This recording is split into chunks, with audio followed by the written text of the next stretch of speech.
Greetings everyone, here's Lodrik and this is a Game War in the Pacific Admirals Edition. This is my play-by-email match against KilRoy. He is the commander of the Allied Forces, for me it is the Empire of Japan. This is scenario 1 with no modification and 1 day turn setup. So, very common stuff. This is now the end of March already, 27th March, so I have only 3 days left with this amphibious assault bonus. Unloading bonus, and I was just able to unload most of my armies at Rangoon, so barely in time, and also the Fiji operation was just done. Here again some cargo ships coming in and out of Perth and I think Cape Town, and my subs failed. Terrible.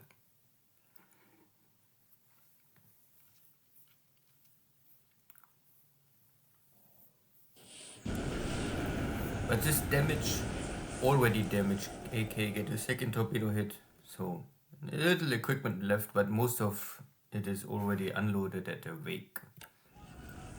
KilRoy took wake back, I think roughly a week after I first was able to achieve victory there. Now he already pushed back and take Pegan and Marcus Island.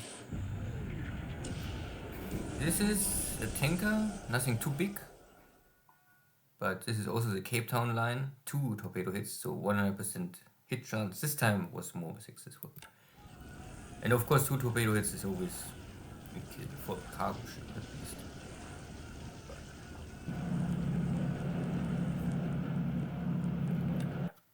Yeah, cleanup operations and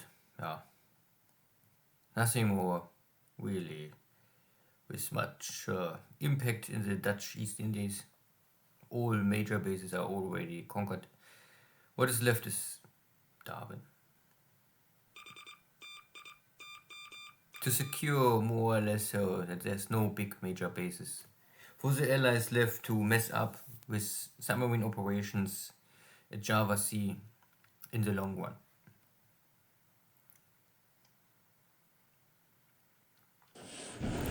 And I am also able to find one of these bigger APs. 1 torpedo is maybe not enough to sink it, but it will maybe at least slow it down.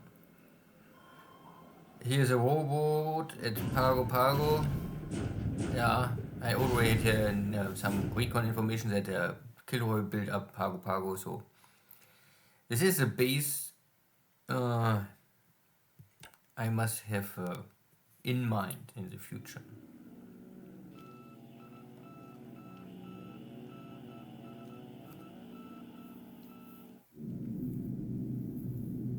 Good, so slowly killing this British division. And yeah, last turn KilRoy also sent some British scout units down to Bangkok, and I think he took the base. I'm not sure if I ever talk about this, but there's a base north of Bangkok and he entered this area. So, but I think he only used some scout tanks, light tanks or something very soft, more or less like find out how strong is my position in Bangkok maybe. And threaten me a little. So they sweep Rangoon, there's still 1 flying tiger left. Now it gets damaged. Maybe it's ops lost. And in China, I start to kill the units. Already defeated once, twice. How often, I don't know. These are all support units. All disabled. And here is also that the squads are already dying. Too many or too much airstrikes, and I think this is open terrain, so there's no cover for the forces.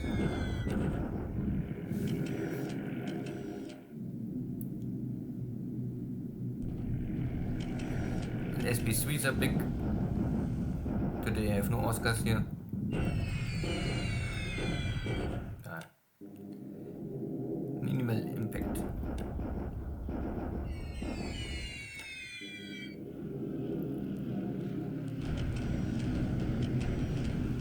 here is yeah, the British. What is left? Some Flying Tigers, KilRoy keep, and also some Blenheims. So there is still something, but they are not strong enough to overcome me and attack my landing forces. I think this was a strike against my on the 18th division. Okay, it was maybe a ground attack, but I have too much air cover here.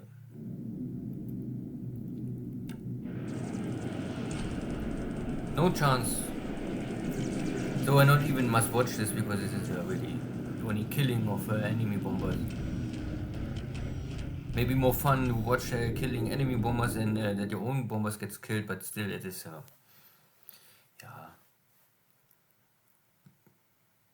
easy victory for each side.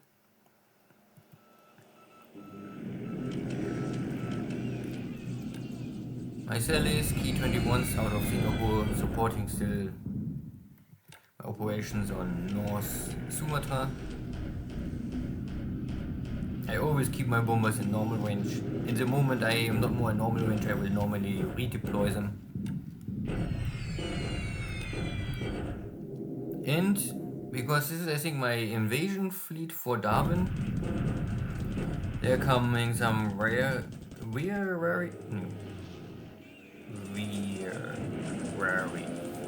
whatever. I think these are fighter bombers, or maybe they are fighters. You can use them in fighter bombers. I mean, most fighters can carry a small bomb. But I have here, of course, two interceptors, some zeros. And like before, this is simply no match. But two are able to get through.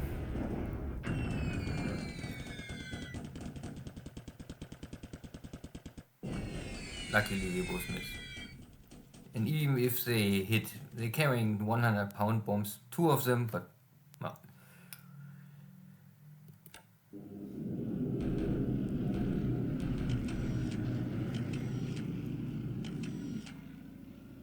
At least KilRoy was on guard, but he have not the equipment maybe, or he don't want to invest the equipment in Darwin.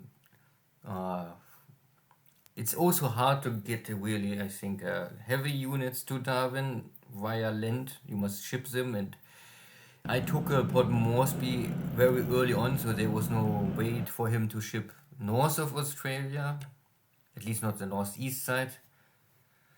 Yeah, so whatever. It was his choice so far. So for me, it will be maybe more easy to land in Darwin in this way.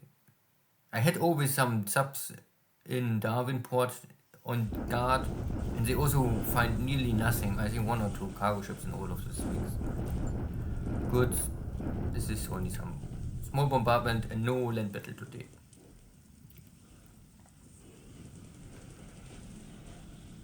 So again, no surprise for me. Steady success all over the map.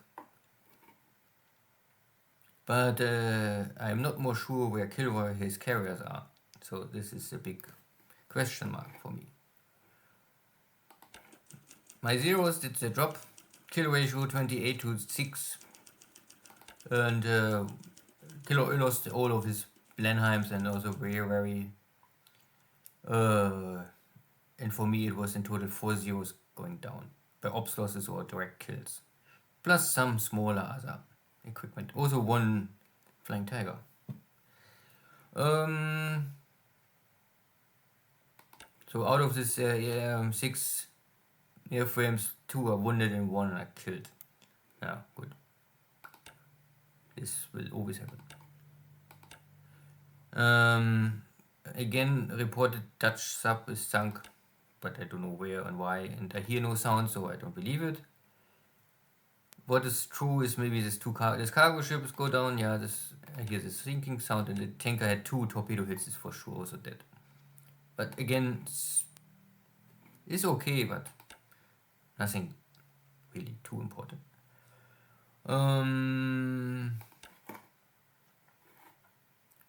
So in China, I'm still on my way to Yan'an, and I have I think no other option I could normally use Air Force, but I choose to walk here. And next time I would maybe really say, better bomb this guys 1 month and not walk inside. Uh, but it's I choose, I think, also to walk here and not use Air Force simply because I'm still a little tight on supplies. And if I waste now time with this guys and use my army units, it's maybe consume less supplies than using Air Force. And Air Force is also maybe used somewhere else. So, yeah. Anyway, most important is that I normally achieve victory after victory. I also catch up with this last broken pieces. There's nothing left, only one gun and some infantry. Maybe most of them are support. Good. In Rangoon, the unloading is finished. So I have now here in total nearly 2,500. I unloaded 2,500. The things I sent north to take the center of Rangoon and also cut here all communication. I mean, it's already cut, but more or less. If I take this 2-3 bases here, then there's really no way more that any supplies can shift to China. And then we have soon the battles of Rangoon. I'm not sure how much reinforcements arrive here and if my attack value is enough to overtake the British positions, but I hope and try. I'm still walking out of the swamps. Yeah, still 11 miles to walk. Or drive. So my invasion fleet here is coming for Darwin. I had here the escort carrier. I think this is the best. I mean, escort carrier are to support convoys. So why not put some zeros on them, make cape, and if there's nothing too strong coming for this kind of operation, it's enough. Of course, later they are never really good enough to defeat against enemy full carrier strike. Even this 2,000 enemy aircraft, they are always coming some through. You don't have enough aircraft. And maybe I could go for 100, but I had maybe some fatigue here before, so I give 50% rest. Of course, it would be better to have more cap percentage if you come close to the enemy base. Nothing else really to say so much. I think I can maybe only check. So the installation of Palmbang is already fully done. Now I start to repair here the oil fields in the north. Balikpapan is already long time fully ready. Tarakan is also no damage more. Miri is still a little lacking behind. I focus on repairing the refineries and not the oil. Oil I have so much. And I still really have no supplies left. So Miri will soon run out of supplies. But every refinery produces 1 supplies per day. So every 4 days I can maybe repair 1 refinery on Miri's own supply base. The bigger issue is then of course the Sorbaya. I still have here to repair the shipyard. The light industry is lost. The refineries I must fix. Heavy industry is already fixed. This was the first I did, and the oil is also broken. And the resources, okay. I mean, I need resources, but I have normally enough. Good. Rangoon, Rabaul, Port Moresby, this map area is inactive. But you can see here some ship, and yeah, there is a second invasion fleet. But this is more or less no Navy Guard units. These are the first guys to prepare some invasion. And because I lost here nearly 1 week in Fiji, all my operations are a little behind. I had normally the plan to already have here everything unloading with amphibious bonus. But because I lost at least 3 or 5 days or even more, maybe up to 1 week. Everything is a little delayed and now I'm running out of time. Pago, yeah, I know there are enemy destroyers, but I simply cannot afford any carriers or any heavy equipment in the source of the Pacific now. I must do it with this stuff I have because I must keep an eye on KilRoy's operation around Wake, Marcus Island, Pegan. Maybe he will also even go for Saipan. Who knows? And there are still some units left on Shishishima to take care of. My carriers still need 2 days, I think. Yeah. Congo is still damaged from the collision, and all of the other stuff need 1 day. I think one, yeah. So 1 more day, then I can maybe create the task force, and in 3 days I will arrive around Saipan. Then I have a better look of our situation, because now I can scout maybe. I have here my long range patrol boats. I lost already, I think, one of those guys. Why is only... no. I moved them back. I think I had them on Ishishima, but I was now really not more sure if KilRoy maybe come with battleships again. Ishishima have also no real... I mean, they are trying some heavy guns, but not many. And I don't have really a lot of equipment here. So if KilRoy really won't come with a lot of forces, he can maybe overtake the base. I mean, then it's nearly impossible for him so close to Japan to hold this in long run, but I don't want to have here now 100 bombers on the ground and then, oops, sorry, lost them all. This is I know this is not a atoll, so he must make a normal attack, no shock attack. Good. Anyway, see you next time. Take care.